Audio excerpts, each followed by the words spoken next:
იბერდის ყოველწლიური კონფერენციის ფარგლებში პარლამენტში შეხვედრები მიმდინარეობს. დღეს ფინანსთა სამინისტროს წარმომადგენლები ევროპის საინვესტიციო ბანკის ვიცე-პრეზიდენტს უნდა შეხვდნენ. ანა წერეთელი განაგრძობს თემას. ანა, ცნობილია თუ არა კონკრეტული პროექტები, რომლებსაც ბანკი დააფინანსებს საქართველოში?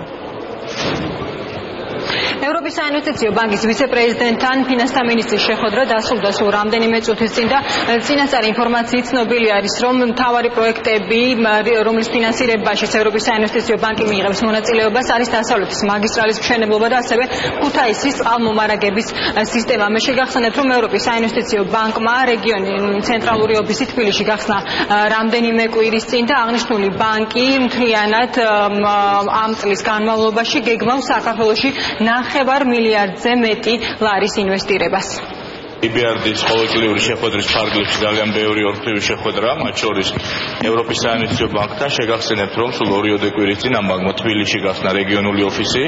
ეს არის ბანკი, რომელიც თანამშრომლობს ერთნაირი წარმატებით როგორც კერძო სექტორთან, ისე სახელმწიფო სექტორთან, აფინანსებს მათ შორის გზების მშენებლობას საქართველოში. სახელმწიფოს მხრიდან ეს არის თემები, რომელიც ეხება კერძო საჯარო პარტნიორობის თემებს და არის აღმოსავლეთ-დასავლეთის ავტომაგისტრალის თემები.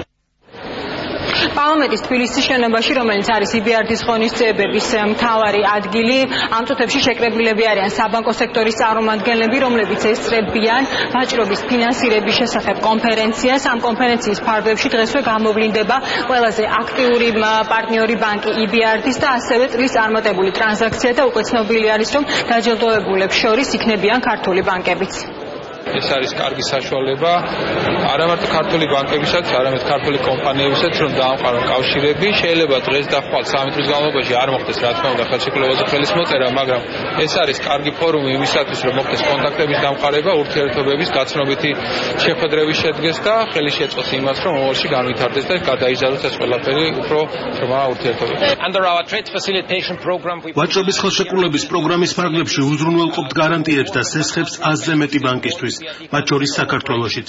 ქართული ბანკები იბერდის პროგრამას 15 წელია შემოუერთდნენ და მას აქტიურად იყენებენ მსოფლიოს მასშტაბით 100-ზე მეტ ბანკთან თანამშრომლობისთვის.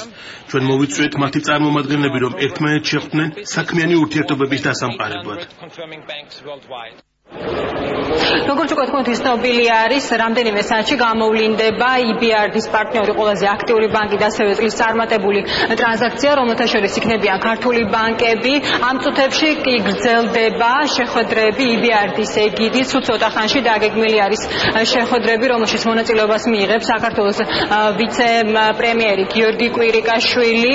რაც შეეხება იბერდის მთავარ ღონისძიებებს, როგორც უკვე ცნობილი არის, აღნიშნული ღონისძიებები შედგება ხვალ, რომლის დროსაც გაიმართება იბერდის 24 ყოველწლიური შეხვედრა. მოგვიანებით კი შედგება ბიზნეს ფორუმი, სადაც მოხდება საქართველოს საინვესტიციო პოტენციალის პრეზენტაცია. სწორედ ამ საინვესტიციო პოტენციალზე ამყარებს საქართველოს მთავრობა იმედებს ინვესტიციების ზრდის კუთხით, ხოლო მთლიანად 4 დღის განმავლობაში ჩატარებული შეხვედრების შედეგებს იბერდის პრეზიდენტი შეაჯამებს პარასკევს პრესკონფერენციაზე, სადაც ასევე მოხდება იმ პროგნოზის პრეზენტაცია, რომელიც ეხება საქართველოს ეკონომიკური ზრდის მაჩვენებელს.